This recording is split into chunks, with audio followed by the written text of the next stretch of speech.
A deafening explosion rips through the Klingon royal palace on Konos, shattering the illusion of safety for 8-year-old Princess Raya.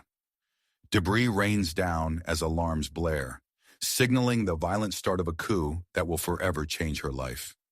Raya's loyal guardian, Kavor, grabs her arm and pulls her through smoke-filled corridors. "We must hurry, Princess," Kavor shouts over the chaos. "The rebels have breached the inner sanctum." They race through secret passages, the sounds of battle echoing behind them. Raya's heart's pound in her chest as she struggles to keep up with Kavor's long strides. They reach a hidden hangar where a single escape pod waits. Kavor quickly inputs launch codes and ushers Raya inside. "You must survive, my princess. The future of our people depends on it." As the pod's hatch seals, Raya catches a final glimpse of Kavor drawing his bat'leth to face the approaching rebels. The pod launches, narrowly avoiding weapons fire from the rebelling faction. Raya presses her face against the viewport, watching her homeworld shrink into the distance. Days pass as the pod drifts through space.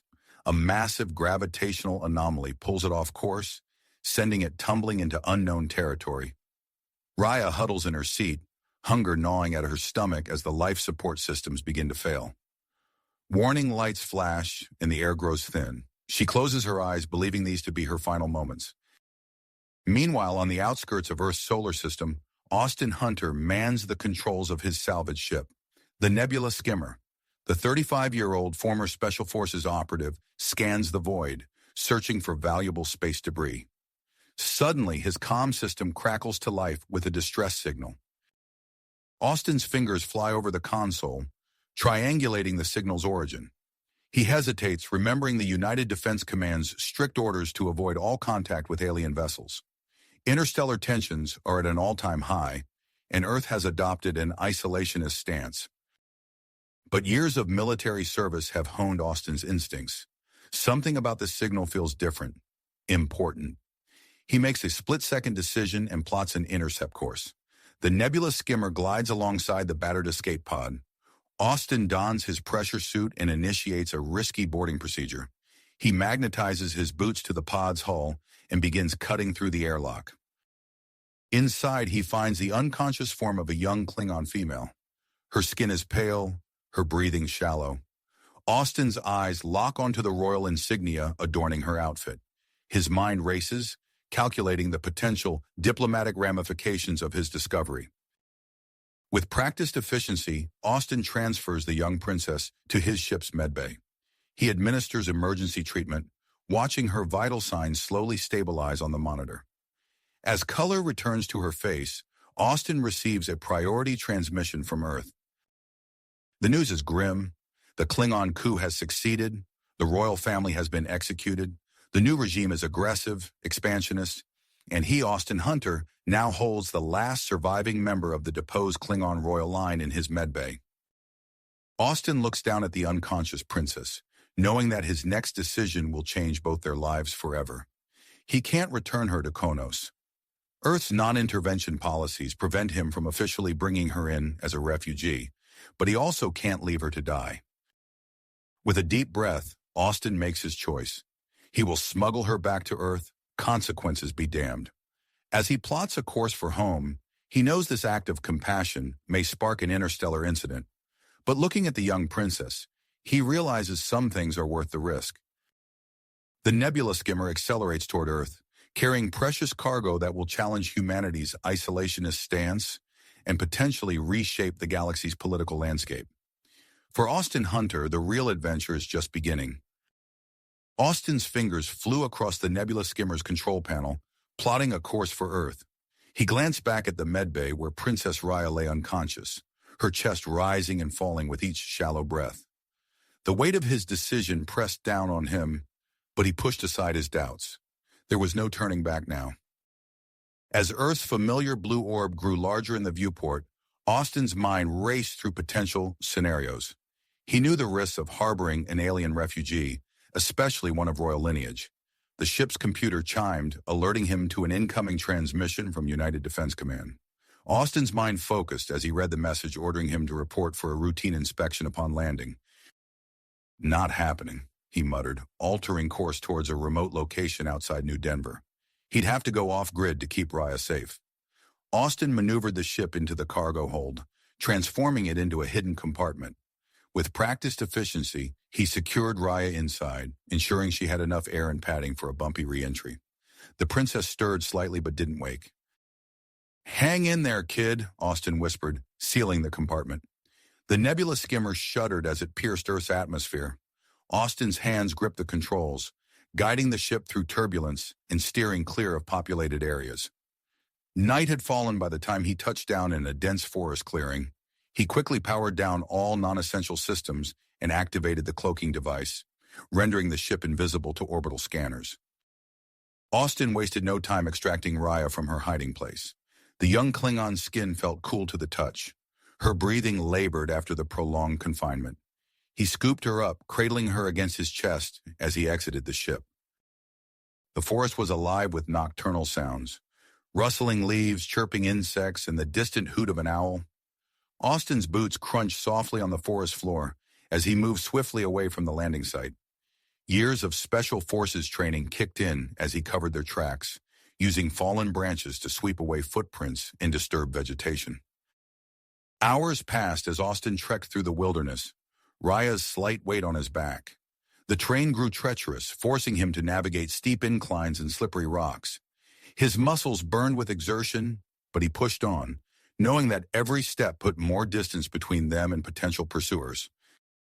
A faint whirring sound caught Austin's attention.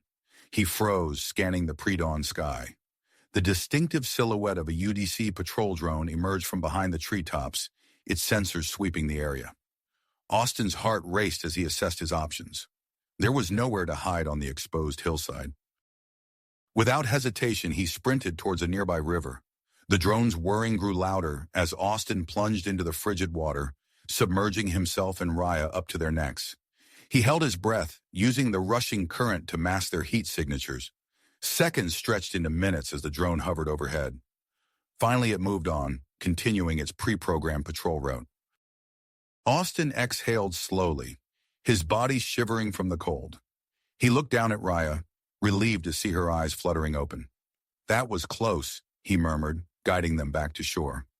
As the first rays of sunlight filtered through the trees, Austin spotted the outskirts of a small town in the distance. He knew they couldn't risk public exposure, but they desperately needed supplies and a safe place to rest. An idea formed in his mind, a risky gambit, but one that might just work. Austin retrieved a secure communicator from his pack and punched in a familiar code. After a tense moment, a gruff voice answered. "Who is this?" "Marcus, it's me. Austin Hunter. I need your help." There was a pause on the other end of the line. "Hunter? I thought you were off planet. What's going on?" Austin took a deep breath. "It's complicated. Can you meet me at the old Thompson warehouse? And Marcus, I'm not alone." Another pause. "All right, give me an hour." Austin made his way to the abandoned warehouse, keeping to the shadows and avoiding main roads. He found a secluded corner and gently set Raya down, using his jacket as a makeshift pillow for her. The young Klingon drifted in and out of consciousness, occasionally mumbling words in her native tongue. Right on time, the rumble of an approaching vehicle broke the silence. Austin tensed, ready for action, but relaxed when he recognized Marcus Steele's weathered face behind the wheel of a nondescript hover truck. Marcus climbed out, his expression a mixture of confusion and concern. His eyes widened as they fell on Raya. "Hunter, what have you gotten yourself into?" Austin quickly explained the situation, watching his old friend's face cycle through disbelief, anger, and finally, resignation. "You realize what you're asking, right?" Marcus said, running a hand through his gray hair. "Going against the UDC, it's not just career suicide, it's treason." Austin nodded solemnly. "I know, but I couldn't leave her to die. Will you help us?" Marcus studied Raya for a long moment, then sighed heavily. "All right, I've got some supplies in the truck, and I know some people, ex-military types, who aren't too fond of Earth's current policies. They might be willing to lend a hand." As they loaded supplies into the truck, alarms began blaring throughout the town. Austin's blood ran cold as he heard his name broadcast over emergency channels, declaring him a fugitive and potential threat to Earth's security. He locked eyes with Marcus, a silent understanding passing between them. "Take her," Austin said, gesturing to Rhea. "I'll lead them on a wild goose chase. Buy you some time." Marcus nodded grimly, helping Rhea into the truck. Austin knelt beside her, meeting her confused gaze. "I'll find you again," he promised. "Stay strong, princess." As Marcus's truck disappeared into the distance, Austin took a deep breath and set off in the opposite direction, intentionally leaving a trail for the UDC to follow. The real challenge was just beginning. The real challenge was just starting as Austin sprinted through the dense underbrush, intentionally leaving a trail for his pursuers to follow. His heart pounded as he heard the distant whine of UDC hoverbikes closing in. Sweat trickled down his back as he pushed himself harder, leaping over fallen logs and ducking under low-hanging branches. The forest blurred around him, his feet barely touching the ground as he ran. Austin's mind raced, formulating a plan on the fly. He spotted a fast-moving stream ahead and plunged into the icy water, using the current to mask his heat signature and throw off any tracking devices. The frigid water shocked his system, but he pushed through, letting it carry him downstream. After what felt like hours, Austin dragged himself onto the opposite bank, muscles aching and clothes soaked. He paused to catch his breath, listening intently for any signs of pursuit. The forest was eerily quiet, save for the occasional bird call. Satisfied he had bought Marcus and Rhea some time, Austin retrieved his secure communicator and sent an encrypted message to his old friend. "Package secure. Heading to rendezvous point. Watch your 6. Meanwhile, Marcus guided his hover truck along winding back roads, constantly checking his rearview mirrors for any signs of pursuit. Beside him, Rhea slumped in her seat, her breathing labored and skin taking on a sickly pallor. "Hang in there, kid," Marcus muttered, worry creasing his brow. He glanced at the dashboard chronometer, calculating how long it would take to reach their destination. As they crested a hill, Rhea suddenly gasped, clutching her chest. Her eyes rolled back, and she began to convulse violently. "Shit!" Marcus swerved off the road, bringing the truck to a halt. He quickly assessed Rhea's condition, realizing Earth's atmosphere was wreaking havoc on her alien physiology. They needed help, and fast. Marcus's mind raced through his list of contacts, finally settling on one name, Dr. Elena Reeves. He punched in her secure frequency, praying she would answer. "This is Reeves," came the crisp response. "Elena, it's Marcus Steele. I've got a medical emergency. Off the books. Can you help?" There was a pause before Elena replied, "Location?" Marcus rattled off their coordinates, then added, "Elena, this is different. You need to be prepared for anything." "Understood.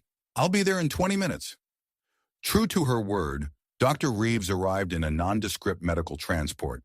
Her eyes widened as she took in Rhea's alien features, but her professional demeanor quickly took over. "Let's get her inside," Elena ordered, helping Marcus transfer Rhea to the transport's medical bay. As Elena worked to stabilize Rhea, Marcus explained the situation. The doctor's hands moved with practiced efficiency, adapting her treatment on the fly to accommodate Rhea's unique biology. "This is beyond anything I've seen," Elena murmured, studying the readouts on her medical scanner. "But I think I can help her. We need to get her to my clinic."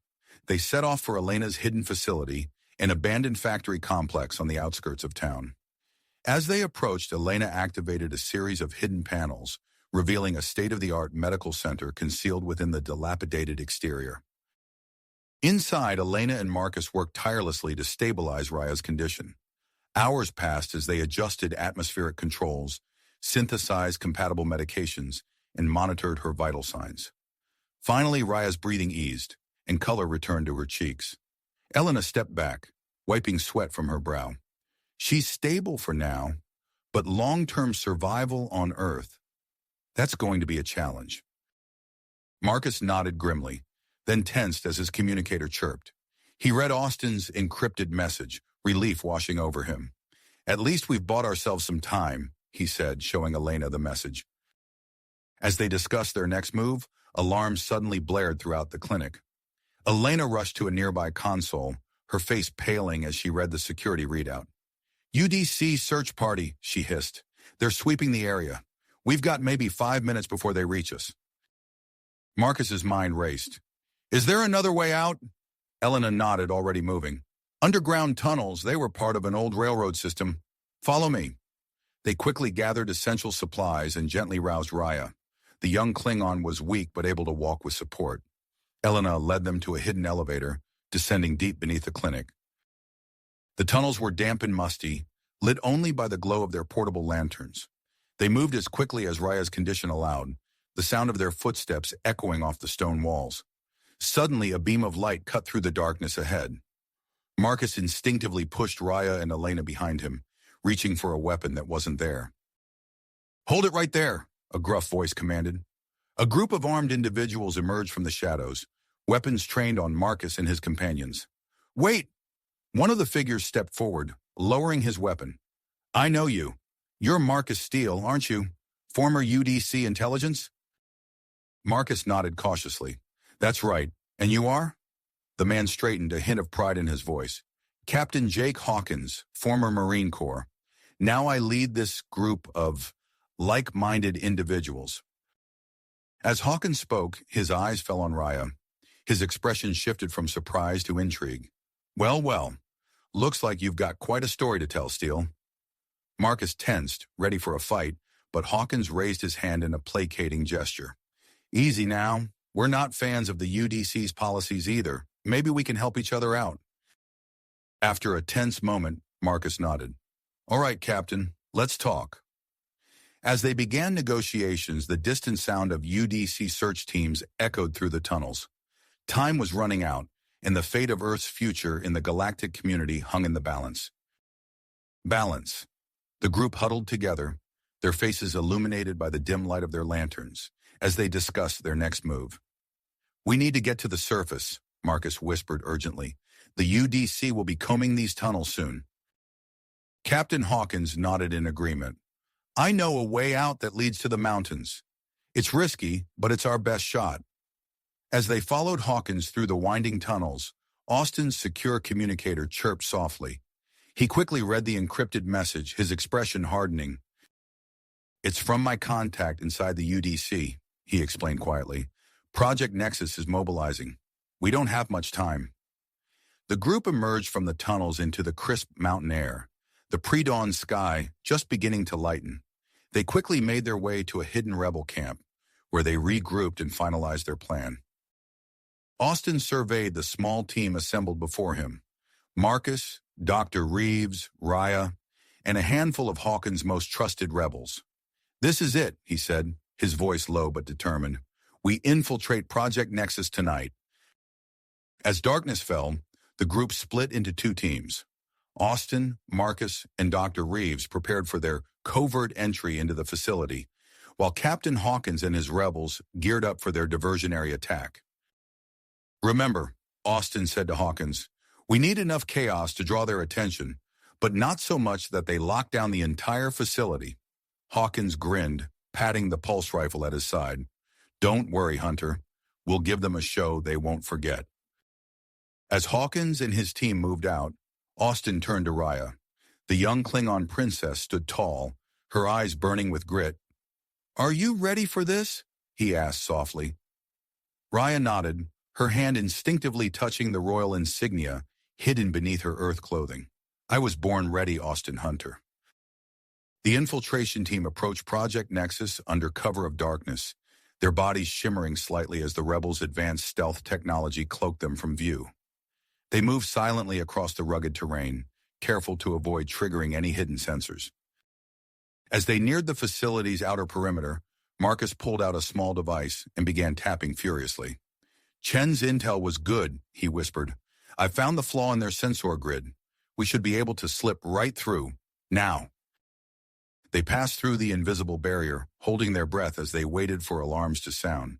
When nothing happened, they pressed on towards the main complex. Suddenly, Dr. Reeves held up a hand, stopping the group. Wait, she hissed, pointing to a sleek cylindrical structure ahead. That's a biometric scanner. It'll detect Raya's alien physiology instantly. Austin's mind raced, searching for a solution. Can we bypass it? Dr. Reeves shook her head, already reaching into her medical kit. No, but I can mask Raya's biosignature. It won't last long, but it should get us through. Working quickly, Elena prepared a hypo spray filled with a complex cocktail of drugs and nanites. She pressed it against Raya's neck, the device hissing softly as it delivered its payload. Raya's skin briefly shimmered, her vital signs fluctuating before settling into a more human-like pattern. How do you feel? Austin asked, concerned. Strange, Raya admitted, flexing her fingers. But strong. They approached the biometric scanner, tension mounting with each step. As they passed through, the device hummed softly, scanning each of them in turn. For a heart-stopping moment, it paused on Raya. Then, with a gentle chime, it cleared them all for entry. Inside the facility, Marcus immediately set to work on a nearby computer terminal. His fingers flew across the holographic interface, bypassing security protocols and diving deep into the system. I'm in, he announced after a few tense minutes. We've got access to all restricted areas and... Wait, what's this? Austin leaned in, studying the data flowing across the screen. His eyes widened as he realized what he was seeing. My God, he breathed. They've been hiding aliens here for years. Dr. Reeves pointed to a flashing icon on the display. Look, there's a secure containment area 2 levels down. That must be where they're keeping them. As they made their way deeper into the facility, alarms suddenly blared to life. The corridor lights shifted to a pulsing red as an automated voice announced, "Security breach detected in Sector 7. All personnel report to defensive positions." Looks like Hawkins is right on schedule, Marcus said with a grim smile. They quickened their pace, racing through the now empty corridors towards the secure containment area.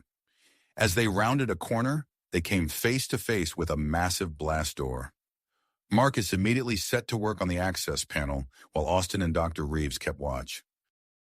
With a hiss of hydraulics, the door slowly slid open, revealing a cavernous chamber filled with rows of stasis pods. Austin's breath caught in his throat as he saw the occupants, beings of various alien races, suspended in a dreamless sleep. There, Raya gasped, pointing to a cluster of pods near the back. Those are Klingons. They rushed over, quickly assessing the control panels. Dr. Reeves studied the readouts, her brow furrowed in concentration. These systems are incredibly advanced, she murmured, but I think I can safely revive them. Austin hesitated, weighing their options. The sound of distant weapons fire echoed through the facility, reminding him of the precious little time they had. Finally, he nodded. Do it. As Dr. Reeves worked to awaken the Klingons, Austin's communicator chirped urgently. He answered to find a breathless Lieutenant Commander Chen on the other end. Hunter, we've got a problem, Chen said, his voice tight with tension. General Voss is leading a strike team right to your location. You've got maybe 5 minutes before they breach the containment area. Austin's mind raced, formulating a new plan on the fly. He turned to Marcus, who was still working at a nearby terminal. How long until you can access the facility's comm array? Marcus's fingers flew across the holographic interface. 2 minutes, maybe less. Make it happen, Austin ordered. He then turned to Raya, who was watching anxiously as the stasis pods began to open.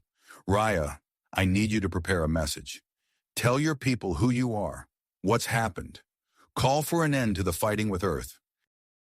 Raya's eyes widened, but she nodded firmly, squaring her shoulders. As the first Klingon emerged from stasis, a tall, battle-scarred warrior, Austin stepped forward to meet him. The Klingon's eyes darted around the room, quickly assessing the situation before locking onto Austin. I am Koth, he growled, his voice rough from disuse. Who dares awaken us? Before Austin could respond, Raya stepped forward, her royal insignia now clearly visible. I am Raya, daughter of Korra, rightful heir to the throne of Konos, and I need your help. Koth's eyes widened in recognition. He immediately dropped to one knee, the other awakening Klingons following suit.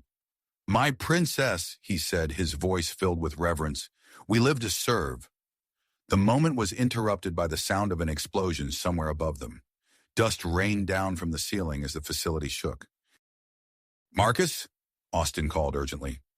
Almost there, Marcus replied, his fingers a blur on the interface. Got it. Comm array is ours.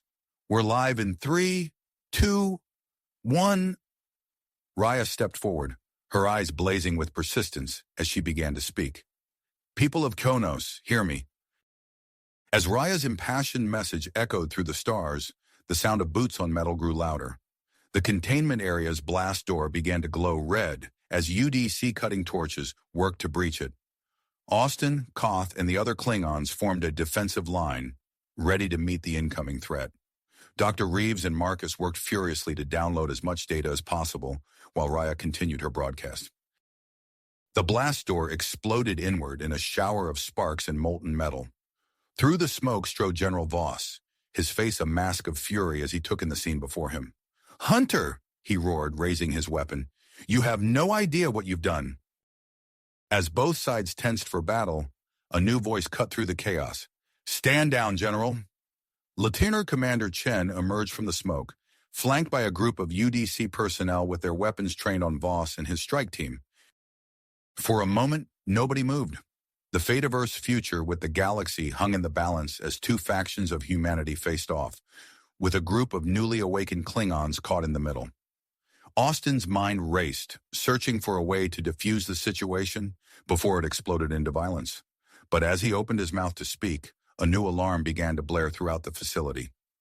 Marcus's eyes widened as he read the incoming data on his screen. "We've got inbound ships entering Earth's atmosphere," he announced, his voice tight with tension.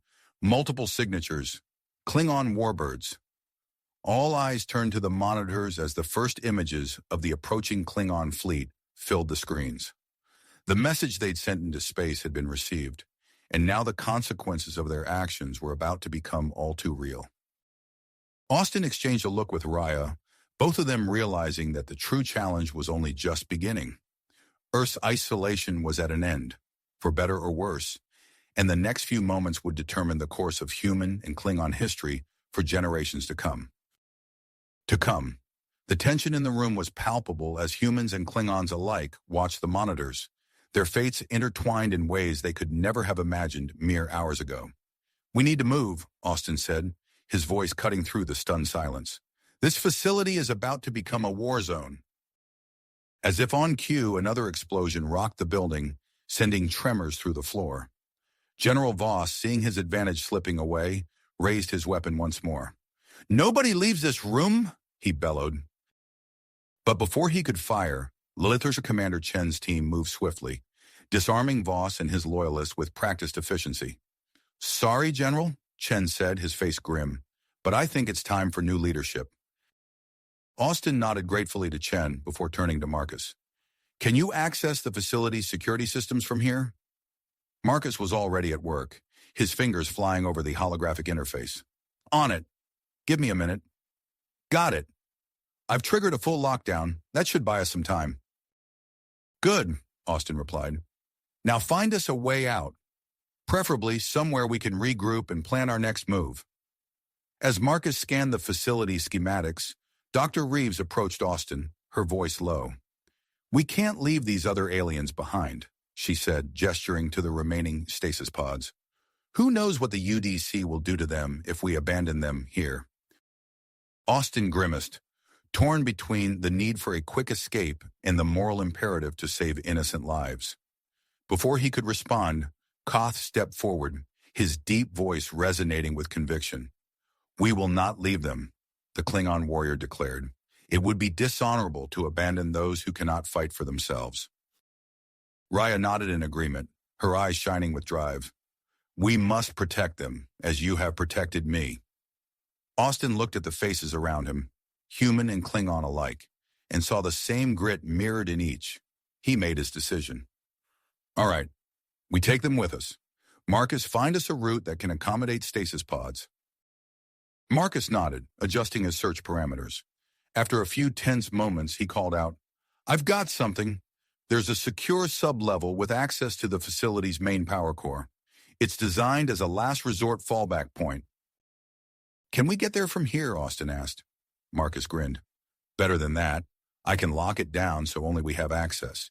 It'll be our own private fortress." "Do it," Austin ordered. He turned to the others. All right, people. We're moving out. Chen, you and your team take point. Koth, your warriors guard our flanks. Dr. Reeves, start prepping those stasis pods for transport. As the group sprang into action, Austin pulled Raya aside. Stay close to me, he said softly. Things are about to get complicated, and we need you safe. Raya nodded, her hand unconsciously touching the royal insignia on her chest. I am ready, Austin Hunter. The journey to the sub-level was tense but mercifully uneventful. Marcus's lockdown protocols held, keeping the bulk of the UDC forces at bay. Still, the sounds of distant fighting echoed through the corridors, a constant reminder of the chaos unfolding around them. When they finally reached the secure sub-level, Austin was impressed by what he saw. The space was large and well-equipped, with banks of advanced computers, communication arrays, and even a small medical bay. Marcus, secure the entrance and get me a full inventory of what we're working with here, Austin ordered. Chen, set up a perimeter. Dr. Reeves, get those aliens stabilized. As the team bustled around him, Austin found a quiet moment to confer with Koth. The Klingon warrior's face was a mask of stoic persistence, but Austin could see the weight of responsibility in his eyes. Your princess is safe, Austin said, but we need to figure out our next move quickly.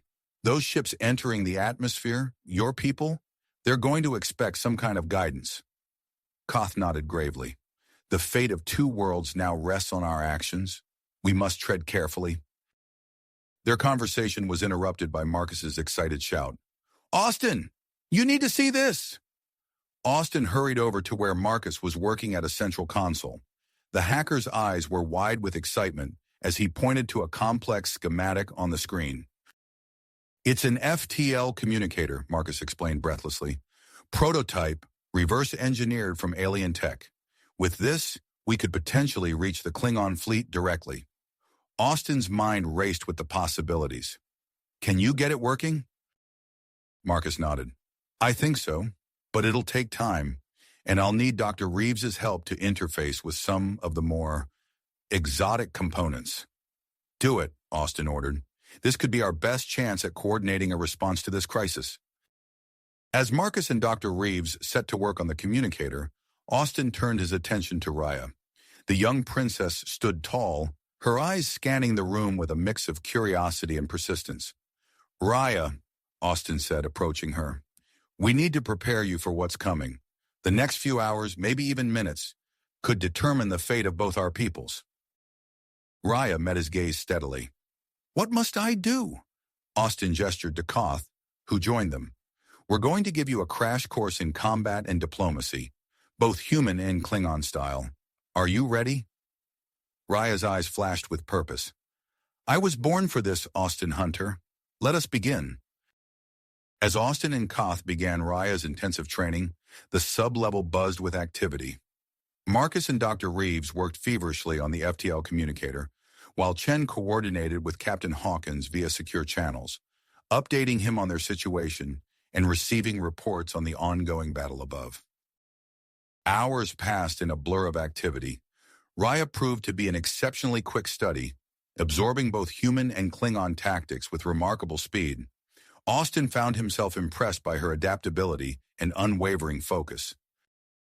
Their training session was interrupted by a triumphant shout from Marcus. We've done it, he called out. FTL comm is online. Austin rushed over, hope surging in his chest. Can you establish a connection with the Klingon fleet?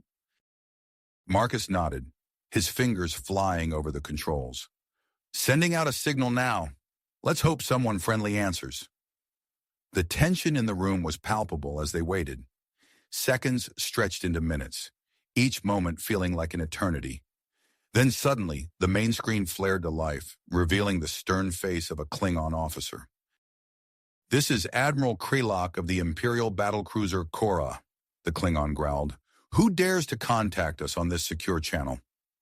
Before Austin could respond, Raya stepped forward, her bearing regal despite her youth. I am Raya, daughter of Kora, rightful heir to the throne of Konos, and I need your help, Admiral Krelok. The Admiral's eyes widened in recognition. He immediately dropped to one knee, bowing his head. My princess, he said, his voice filled with reverence. We have searched for you across the stars. What are your orders? As Raya began to explain their situation, alarms suddenly blared throughout the sublevel. Marcus rushed to a nearby console, his face paling as he read the incoming data. We've got a problem, he announced, his voice tight with tension. The main UDC force has breached the outer defenses. They're heading straight for us. Austin's mind raced, formulating a plan on the fly. He turned to Marcus, tenacity etched on his face. How long until you can set up a holographic projection system? We need to broadcast Raya's image across Earth and Klingon space simultaneously. Marcus blinked, momentarily taken aback by the audacity of the plan. Then a slow grin spread across his face. Give me 10 minutes, he said, cracking his knuckles. I'll have every screen on 2 worlds showing our princess. As Marcus set to work, Austin turned to the others. This is it, he said, his voice carrying across the room. We hold this position long enough for Raya to make her address. It's our best shot at preventing an all-out war. Koth stepped forward, drawing his Daktog blade. We fight together, Austin Hunter, for the future of both our peoples. The sound of weapons fire grew closer as the UDC forces approached. Austin, Koth, and their allies took up defensive positions around the room, their diverse mix of human and Klingon weaponry at the ready. As Marcus worked feverishly to establish the holographic broadcast, and Raya prepared herself for the most important speech of her life, the first explosion rocked the entrance to their sanctuary. The battle for Project Nexus and the fate of 2 worlds was about to begin in earnest. The room shook as another explosion rocked the entrance, sending dust and debris cascading from the ceiling. Austin gripped his weapon tighter, exchanging a determined look with Koth. Here they come, Chen called out, his voice steady despite the chaos. Get ready. The blast doors buckled under the assault, metal groaning as it gave way. UDC soldiers poured through the breach, their weapons blazing. Austin and his allies returned fire, the air filling with the acrid smell of ozone and burning metal. Koth roared a Klingon battle cry, charging forward with his Daktog blade flashing. He engaged the first UDC soldier in close combat, his alien strength and ferocity catching the human off guard. Austin watched in amazement as Koth effortlessly disarmed his opponent, then used the man's own momentum to throw him into a group of advancing soldiers. Inspired by the Klingon's bravery, Austin vaulted over his cover and joined the fray. He ducked under a wild swing from a UDC trooper, then countered with a swift uppercut that sent the man sprawling. Years of combat training kicked in as Austin moved fluidly from one opponent to the next, a deadly dance of fists and feet. Chen and his team provided covering fire, their precision shots keeping the bulk of the UDC force at bay. Dr. Reeves worked frantically to stabilize the alien stasis pods, her hands steady despite the battle raging around her. Austin, Marcus shouted over the din. The holographic system is online. We're ready for Raya's broadcast. Austin nodded, dispatching another UDC soldier with a well-placed elbow strike. Raya, he called out. It's time. The young Klingon princess stepped forward, her eyes blazing with purpose. As Marcus activated the system, Raya's image flickered to life on every screen and holographic projector in the room. Her voice, clear and strong, cut through the chaos of battle. People of Earth and Konos, she began, her words echoing across 2 worlds.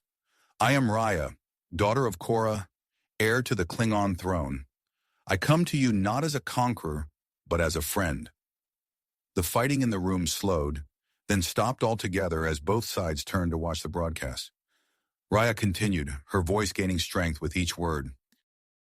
For too long, our peoples have been separated by fear and mistrust, but I have seen the best of humanity, their courage, their compassion, their unbreakable spirit, and I know that together we can forge a future brighter than either of us could achieve alone. As Raya spoke, a new group of soldiers burst into the room. Unlike the UDC forces, these men moved with the precision and skill of elite operatives. At their head was a man who bore a striking resemblance to Dr. Reeves. Hold your fire, the man shouted, his voice carrying the unmistakable tone of command. I'm Commander Jack Reeves, Earth Special Forces. We're here under direct orders from the President. Dr. Reeves looked up from her work, shock evident on her face.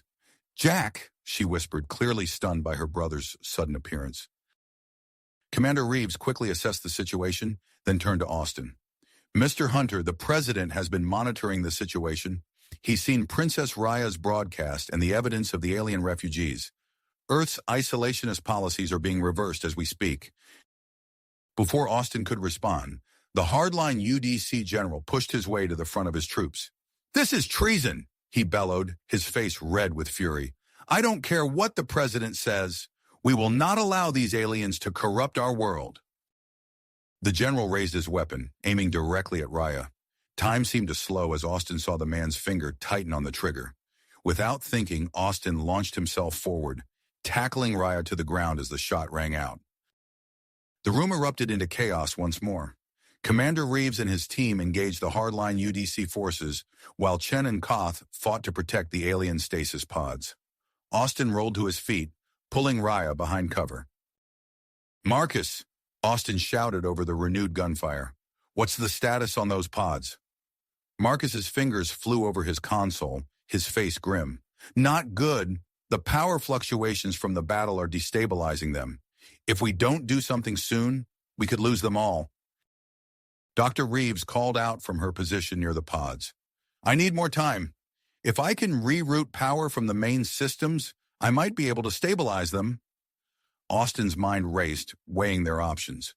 The sounds of battle outside the facility had intensified, and he knew they were running out of time. Then a desperate plan began to form. "Marcus," he said, his voice tight with urgency, "the alien tech we reverse-engineered, could we use it to create a defensive shield around Earth?" Marcus's eyes widened as he grasped Austin's idea. "Theoretically, yes, but the power requirements would be enormous. We'd have to divert energy from almost every system in the facility, including life support in the stasis pods," Dr. Reeves added, her voice grim.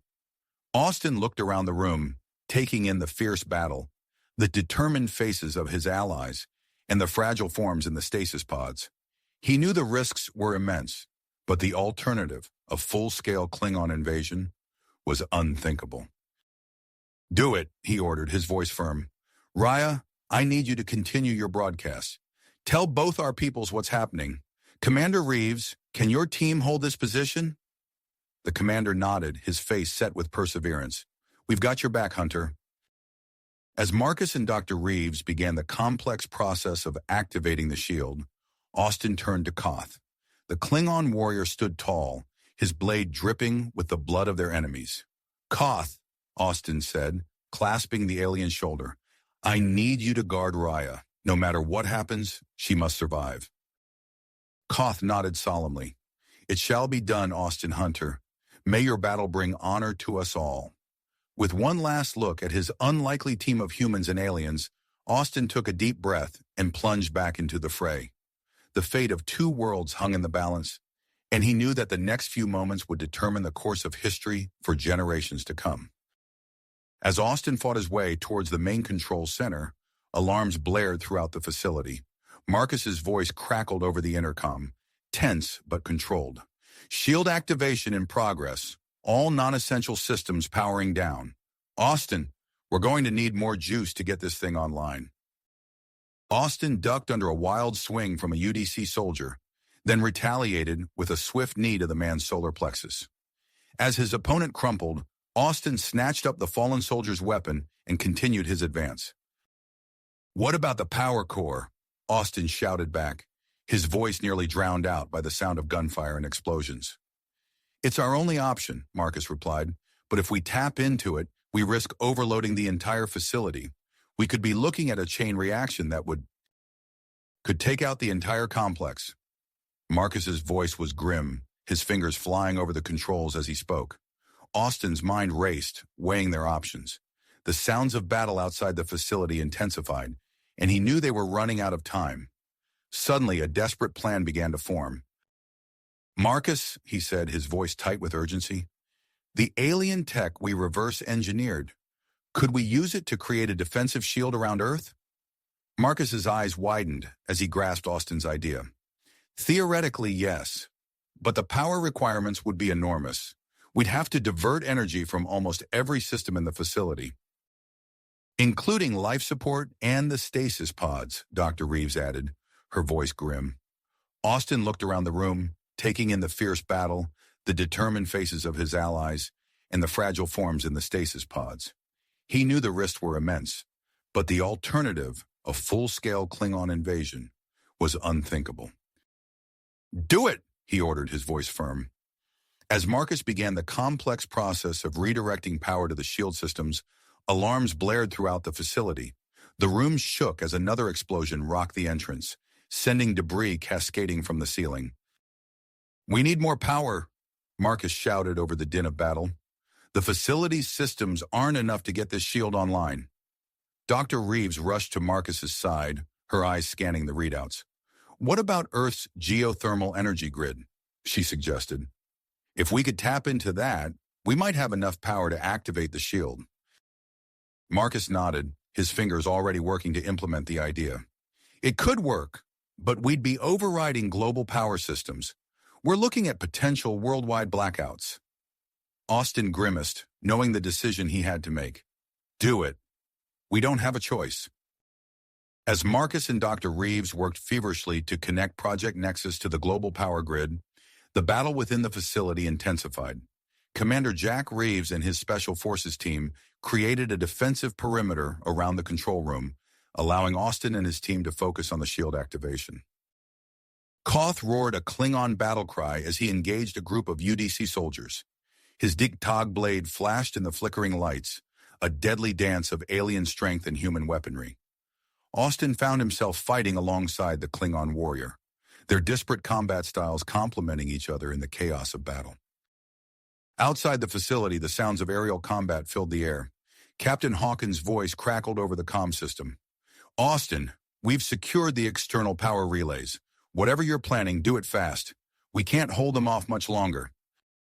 Just as Marcus announced that they were ready to activate the shield, a new alarm blared through the facility. The main screen flickered to life, displaying a pulsing red warning message. "What now?" Austin demanded, ducking behind cover as a barrage of enemy fire peppered their position. Marcus's face paled as he read the alert. "The facility's AI system has initiated a lockdown protocol. It's designed to prevent unauthorized access to alien technology. We're locked out of the shield controls." Dr. Reeves cursed under her breath. "We don't have time to bypass the AI's security measures, not while we're under attack." As Austin frantically searched for a solution, Princess Raya stepped forward, her eyes blazing with grit. "I can interface with the AI," she said, her voice steady despite the chaos around them. "My Klingon physiology might allow me to bypass its human-centric security protocols." Austin hesitated, concern etched on his face. "Raya, it's too dangerous. We don't know what connecting to that system could do to you." The young Klingon princess met his gaze, unwavering. "We have no other choice, Austin. My people and yours are counting on us." Reluctantly, Austin nodded. As Koth and Commander Reeves' team held off the advancing UDC forces, Dr. Reeves quickly prepared Raya for the interface. The princess lay back on a makeshift bed, electrodes attached to her temples. "Ready?" Marcus asked, his hand hovering over the activation switch. Raya nodded, her teeth clenched. "Do it." As Marcus initiated the interface, Raya's body went rigid, her eyes flying open wide. She gasped, her mind flooded with a torrent of information about Earth's history of alien encounters and hidden technological advancements.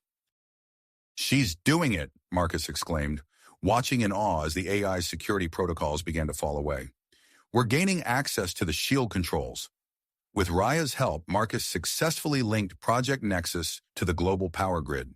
The facility hummed with energy, drawing power from across the planet. In major cities worldwide, lights flickered and went out as the shield generator powered up. "Shield activation in 10 seconds, Marcus called out, his voice barely audible over the sounds of battle. Austin fought his way to the main control panel, his hand poised over the activation switch. Outside, the sky lit up with the flashes of orbital combat as Admiral Krelok's loyalist fleet engaged the ships of the new Klingon regime. 5 seconds. The hardline UDC general burst into the room, his face contorted with rage. "Stop them!" he bellowed, raising his weapon. "Now, Austin!" Marcus shouted.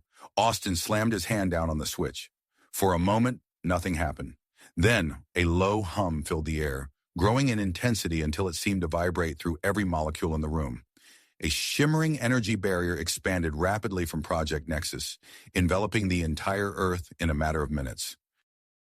The sudden appearance of the planetary shield caused confusion and awe among the combatants. Advanced weapon systems sputtered and died, disrupted by the energy field. The hardline UDC general stared in disbelief as his high-tech rifle went dead in his hands. Taking advantage of the momentary lull, Koth launched himself at the general, tackling him to the ground. The two grappled, the fight now reduced to pure physical combat without the aid of advanced technology.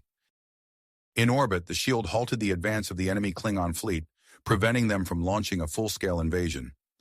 Admiral Kraylock's voice came through the comm system, tinged with both relief and frustration.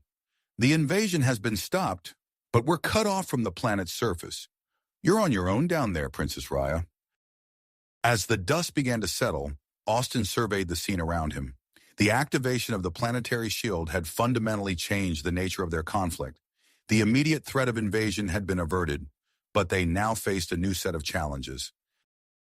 The hardline UDC general, his forces now largely neutralized, glared at Austin from where Koth held him pinned. "You fool," he spat. "Do you have any idea what you've done? The whole world will know about the aliens now. Everything we've worked for, all our secrets, exposed in an instant." Austin met the general's gaze steadily. "Maybe it's time for those secrets to come out," he said. "We can't hide from the galaxy forever." As if in response to his words, the main screen flickered to life once more. The stern face of the President of the United Earth Government appeared, his expression a mixture of concern and tenacity. "Citizens of Earth," the President began, "I speak to you at a moment of great change for our world." Austin exchanged glances with his unlikely team of humans and aliens. They had won this battle, but he knew that the real challenge lay ahead. Somehow they would have to navigate the complex political and social ramifications of their actions, while still protecting Princess Raya and working towards a peaceful resolution with the Klingon Empire. The future of two worlds hung in the balance, and the next few hours would be crucial in shaping Earth's new role in the galactic community. As the President continued his address, Austin took a deep breath, steeling himself for the challenges that lay ahead. As the President continued his address, Austin took a deep breath, steeling himself for the challenges that lay ahead. The next few hours passed in a blur of activity. Austin and his team worked tirelessly to secure Project Nexus and stabilize the situation. The facility, once a bastion of secrecy, now buzzed with a mix of military personnel, scientists, and bewildered civilians who had been caught up in the chaos. As the President's speech concluded, explaining the existence of alien refugees and the new interstellar political landscape, Austin turned his attention to Princess Raya. The young Klingon, who had played such a crucial role in activating the planetary shield, swayed on her feet, her face pale and drawn. "Raya?" Austin called out, concern etching his features. Before she could respond, Raya's eyes rolled back, and she collapsed. Austin lunged forward, catching her in his arms just before she hit the ground. "Dr. Reeves," he shouted, cradling Raya's limp form. "We need medical assistance." Dr. Reeves rushed over, her medical kit already in hand. "Let's get her to the infirmary," she said, her voice calm but urgent. Austin scooped Raya up, her slight frame feeling fragile in his arms. As he carried her through the corridors of Project Nexus, he was struck by how young and vulnerable she looked. Despite her royal heritage and the strength she had shown, she was still just a child thrust into an impossible situation. The makeshift medical bay was a flurry of activity as they arrived. Dr. Reeves quickly directed Austin to place Raya on an examination table. As the doctor began her assessment, Austin hovered nearby, his worry evident in every line of his body. "What's wrong with her?" he asked, his voice tight with concern. Dr. Reeves looked up from her examination, her expression serious but not alarmed. "She's suffering from extreme neural fatigue. Interfacing with the AI put an enormous strain on her system. She needs rest and careful monitoring, but I believe she'll recover fully.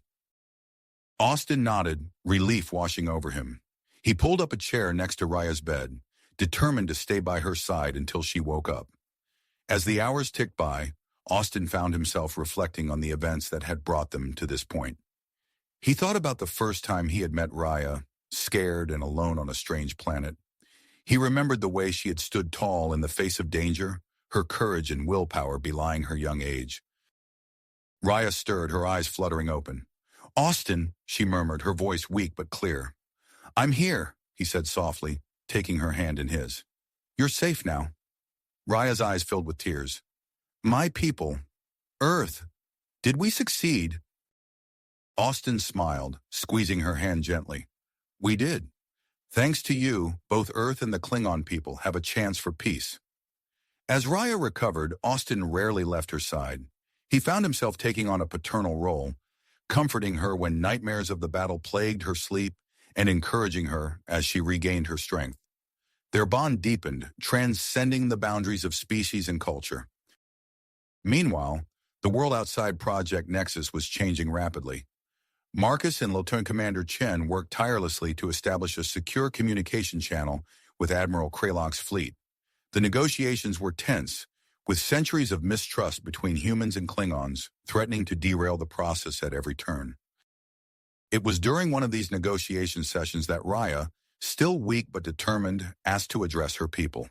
From her recovery bed, with Austin's steadying hand on her shoulder, she made an impassioned plea for unity. "My fellow Klingons," she began, her voice growing stronger with each word, "I speak to you not just as your princess, but as someone who has seen the best of both our cultures. The time has come for us to end this civil war. We must forge a new path, one that honors our traditions while embracing change." Her words, broadcast to the Klingon fleet and across Earth, struck a chord. The sincerity in her voice, the wisdom beyond her years, moved even the most hardened warriors. Slowly but surely, the idea of a shared governance, one that could unite the fractured Klingon Empire, began to take root. As the political situation stabilized, Austin found himself facing an unexpected dilemma. With Earth now open to interstellar relations, he was offered a prestigious position as an ambassador to the Klingon Empire. It was the kind of opportunity he had dreamed of. A chance to bridge the gap between two vastly different cultures and help shape the future of human-Klingon relations. Yet as he considered the offer, Austin realized that accepting would mean leaving Raya behind. The thought of separating from the young princess he had come to care for so deeply filled him with an unexpected sense of loss. After days of internal struggle, Austin made his decision. He declined the ambassadorship, choosing instead to formally adopt Raya as his daughter. When he told her of his choice, Raya's face lit up with a joy that confirmed he had made the right decision. The adoption ceremony was unlike anything Project Nexus had ever seen. Human and Klingon traditions blended in a unique tapestry of ritual and emotion. Koth, standing tall and proud, presented Austin with a ceremonial batleth, its polished surface gleaming under the lights. "With this blade," Koth intoned, his voice carrying the weight of Klingon tradition, "I transfer the guardianship of Princess Raya to you, Austin Hunter. May you guide her with honor and strength." Austin accepted the weapon with reverence, feeling the weight of the responsibility he was taking on.